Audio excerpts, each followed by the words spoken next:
حضرت داؤد علیہ السلام کی قوم کے 70,000 افراد سمندر کے کنارے ایلا نامی بستی میں رہا کرتے تھے۔ ان لوگوں کو اللہ نے ہزاروں نعمتوں سے نوازا تھا، لیکن جب راحت و سکون آیا تو یہ اللہ کی عبادت سے محروم ہو گئے اور اللہ کی مخلوقات پر ظلم کرنے لگے۔ تو یوں اللہ نے ان کو خبردار کیا کہ ہفتے میں ایک دن، ہفتہ کے دن شکار نہ کیا کرو، اتوار سے لے کے جمعہ تک جتنا شکار پکڑنا ہے پکڑ لو، اللہ کی عبادت اور مخلوقات پہ امن کے لیے رکھ لو۔ یوں اللہ نے ان کا امتحان لینا شروع کر دیا۔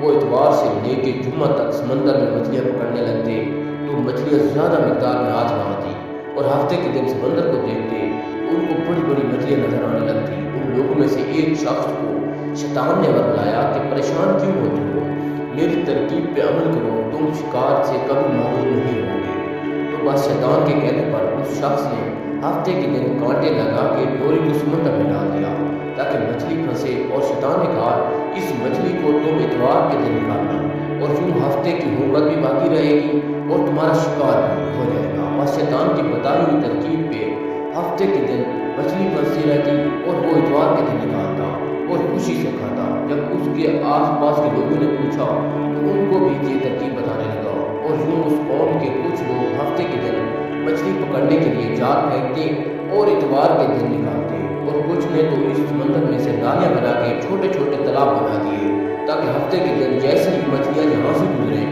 تو ان تالاب میں پھنس جائیں، اور ہم اتوار کو ان مچھلیوں کو نکال کے پکا کھائیں گے۔ اس گاؤں میں کچھ اللہ کے خاص بندے بھی موجود تھے جو کہنے لگے، اے لوگوں، اللہ نے ہفتے کے دن شکار کرنے سے منع کیا ہے۔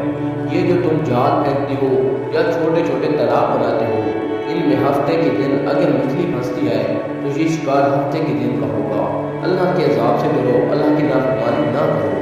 وہ لوگ ان لوگوں کا مذاق اڑانے لگے کہ ہماری جو مرضی ہوگی ہم وہ کریں گے۔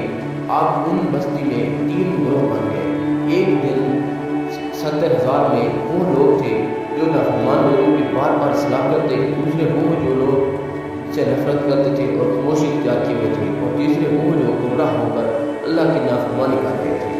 تو یوں نیک بندوں نے اس بستی کے بیچ میں دیوار کو کھڑا کر دیا اور یہ حکم نافذ کیا کہ اللہ کی نافرمانی کرنے والے اس طرف ہو جائیں، اور ہم جو اللہ کے فرما بردار ہیں وہ اس طرف رہیں گے۔ وہ سارے لوگ بار بار ان سے کہتے رہے، اے لوگوں، اللہ سے ڈرو، قوم سمود، قوم لوط کا جو حشر ہوا اس کو یاد کرو، اللہ کی نافرمانی نہ کرو ورنہ تم پہ بھی کوئی عذاب آئے گا۔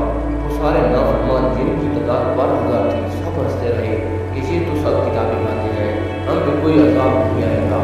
بس جیسے ہی وہ گروہ اس میں تقسیم ہو گیا، ایک وہ جو اللہ کے فرما بردار بندے دیوار کے اس طرف تھے، اور دوسرے وہ لوگ اللہ کے نافرمان بندے جو دیوار کے اس طرف تھے۔